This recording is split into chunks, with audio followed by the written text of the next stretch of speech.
So this is the last Sunday of a long series that we've been doing on the Creed. The Apostles' Creed is the oldest of the creeds. If you don't know what a creed is, it's kind of a succinct statement of beliefs. And so the early church found it valuable to have a way to kind of codify what they believed. What was happening is there were little groups popping up all over that had different beliefs than the core of what Jesus taught. And so they said very early on, boy, we've got to have some way to kind of say, this is who we are, this is the core. Now, if you know anything about Christianity today, you know there are three big divisions. You have the Catholic Church, the Orthodox Church, and the Protestants. Okay, so you got those three big headliners, but then under that, almost innumerable splits of each other off of that, all kinds of different variations. We believe there's at least 400 to 500 major denominations in America, but something like 30,000 worldwide of just Protestant Christians.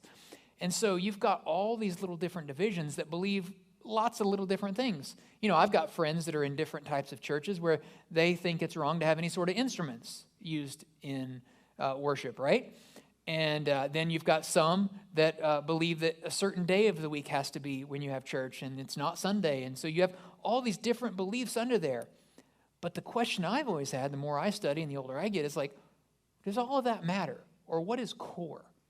And that's why I love the Creed, because the Creed is something that the Catholic Church and the Orthodox Church and the Protestant Church all agree on. We all agree on these fundamentals of the faith.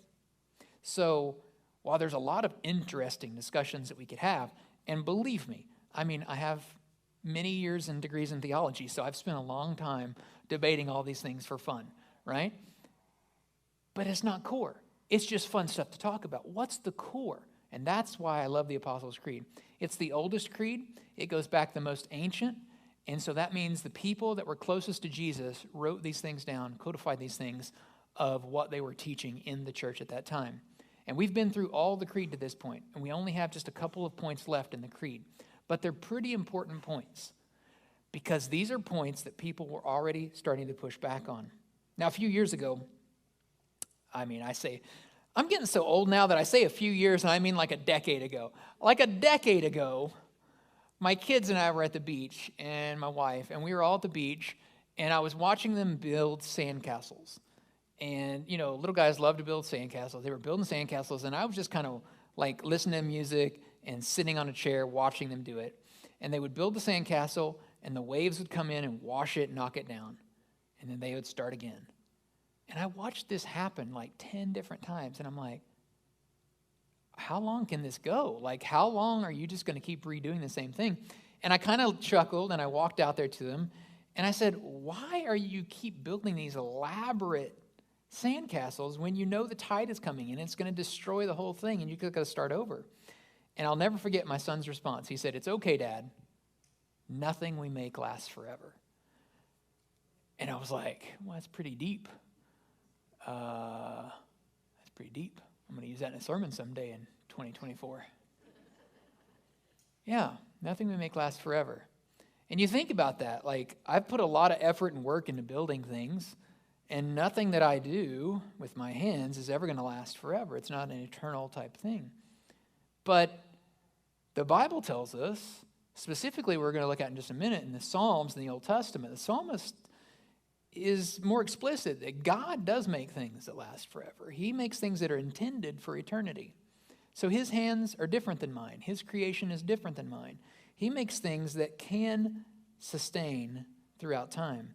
In Psalm 139, the psalmist writes, talking to God, he says, I praise you because I am fearfully and wonderfully made. It reminds us that God has made even us and creates us in his own image. Now, God is timeless. God is outside of time. God is omnipotent, omnipresent. He is all places, all times, at the same time. It is hard for my mind to do that because I am not at all times.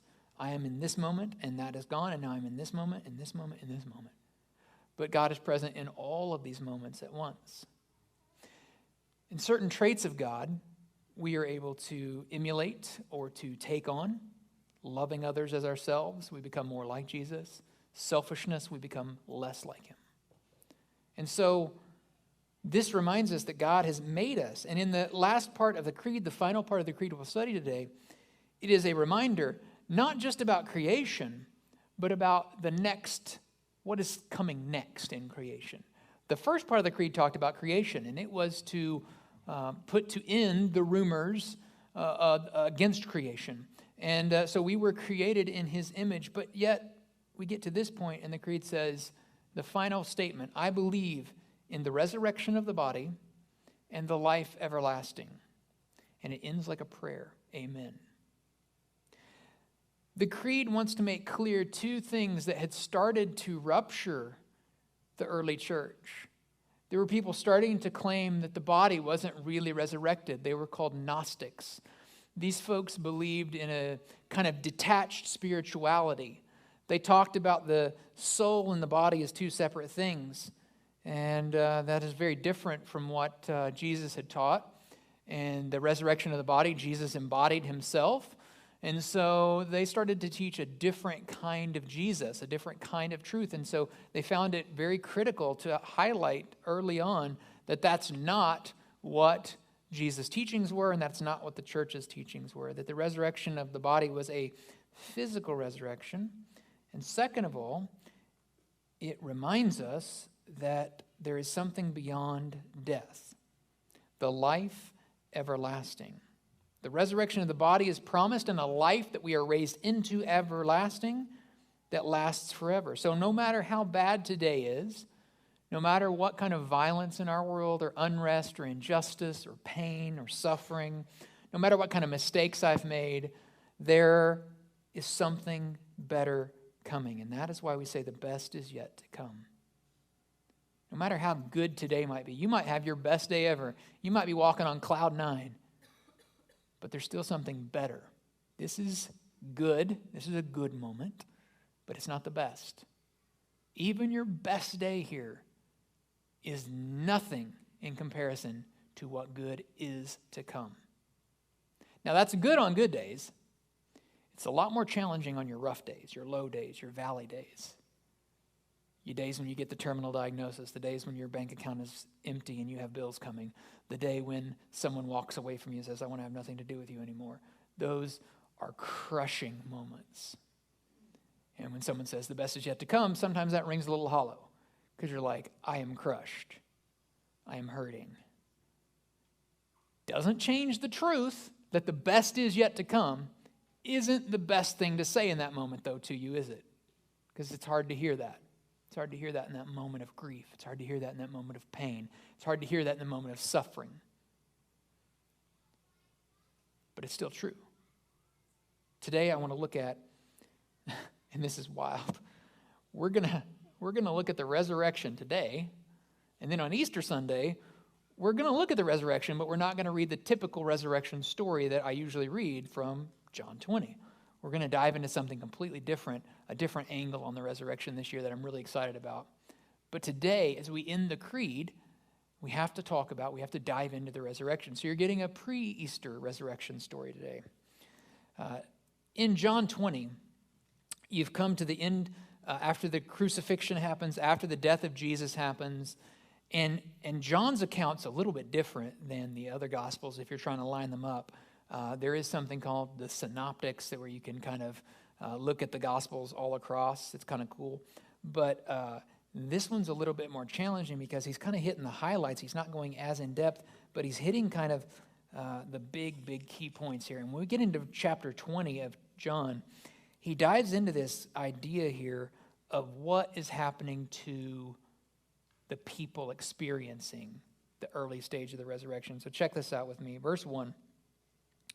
Early on Sunday morning, while it was still dark, Mary Magdalene came to the tomb and found the stone that had been rolled away from the entrance. She ran and found Simon Peter and the other disciple, the one whom Jesus loved. She said, "They have taken the Lord's body out of the tomb, and we don't know where they have put him." Peter and the other disciple started out for the tomb. They were both running, but the other disciple outran Peter and reached the tomb first. Okay, as an aside, I say every year how comical I think this is. John's self-reference here that he beat Peter to the tomb. Really? Did he need to include that? I don't know. Anyway, verse 5. He stooped and looked in and saw the linen wrappings lying there, but he He didn't go in. And then Simon Peter arrived, and he went inside. He also noticed the linen wrappings lying there, while the cloth that had covered Jesus' head was folded up and lying apart from the other wrappings. And last year we went into a lot of the reasoning behind why those things were lying there in that order and why it's important to put there. Now, verse 7, while the cloth that had covered Jesus' head was folded, lying there apart from the other wrappings. Verse 8. Then the disciple who had reached the tomb first also went in, and he saw and believed. For until then, they hadn't understood the scriptures that said Jesus must rise from the dead.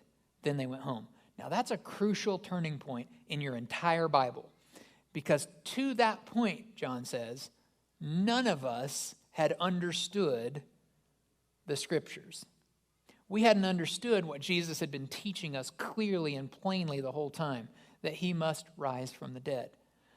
Now, for us, that's silliness. Like we go back and we're like, it's all there. It's like the breadcrumbs. Follow the trail, dude.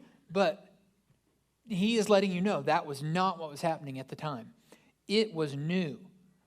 And that's crucial because now it's like the light goes off and they get it. But then, verse 11, Mary Magdalene, she was standing outside the tomb crying. And as she wept, she stooped and looked in. She saw two white-robed angels, one sitting at the head and the other at the foot of the place where the body of Jesus had been lying. Now, we're going to stop there for today because we get into the rest of the story at Easter, but the point of this part here is there was a bodily resurrection taking place. Now, there's a lot of proof after that. There's a lot of people that see Jesus after that. We've gone through the case for Christ. We've gone through a lot of the research and details. This year, I'm approaching it from a different perspective on Easter that I'm excited to talk about and address because it's one of the biggest things that I hear from people that are not Christ followers yet and that I have conversations with. So I'm excited to kind of talk about that angle and why we have hope in the resurrection. But for the creed's purposes, the creed is just telling you, beyond a shadow of a doubt, the core Christian belief is in a resurrection of physical body, a resurrection of the body, not just a soul resurrection, not just a spirit resurrection, not just a ideological resurrection, not just you're part of some kind of Borg conglomerate resurrection. I mean, there's a lot of different theories that have been kicked around out there. No, a physical resurrection is what the creed teaches, and a life everlasting. So there's more than just what we see. There's more than what we just perceive. There's more going on here than we are able to sense with our senses. And this is crucial to understanding kind of the point of the resurrection. Bishop Wright, N.T. Wright, has written it this way. He said, the point of the resurrection is that the present bodily life is not valueless just because it will die. What you do with your body in the present matters because God has a great future in store for it. What you do in the present, caring for the needy, loving your neighbors yourself, will last into God's future. And this is the disconnect sometimes throughout culture and history that we've seen. People say, well, if I have a future perfect body, then it doesn't matter what I do now. And so I can treat people however I want. I can wreck my body however I want. I can just do whatever I want now because it doesn't really matter. That is the opposite of what is being taught in the New Testament. The New Testament is very clear on this. What you do now matters terribly because it echoes throughout history. How you treat others now echoes. How you live your life now echoes. The future God has in store for you is not disconnected materially from your life here. They are connected in a way that we can't completely understand. Just like when we did communion, we received communion last week. We can't completely understand how the body and the blood are present in that moment, and yet Christ is quite clear that they are. But I can't explain that. I don't know. I don't have all the answers about that. All I can say is this is what Jesus has taught us. But I don't know the mechanics of how that works. I'm not going to pretend to. I'm a little tired of people that do pretend to have all the answers, if you want to be honest. And so being comfortable with tension, being comfortable with mystery, being comfortable with, I don't have all the answers, but I know who does. I don't know all of the intricacies of exactly how resurrection worked. I can't explain it. I can't write it down. It seems quite illogical, And yet, I've got a lot of evidence from people that saw Jesus bodily resurrected that indicates that what Wright says here is true. His life on earth was terribly important. How he treated people, what he taught, very important, but it wasn't the end of his work. His work was just getting started, much like you and me. What we do now here and how we treat others and how we love others and how we care for them, very, very valuable, very important, but it's not the end. It is the beginning. It lasts into the future God has for us. So God's future is different than this timeline we're on, where we know we have 100-ish years maximum total, and we know there's an expiration on us, just like there is on every Coca-Cola can.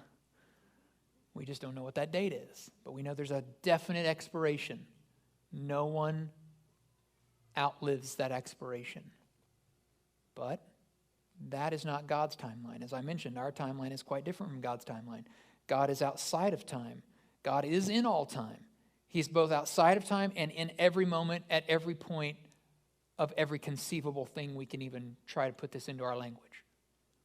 And yet, we exist in that time with him, bodily resurrected according to the creed.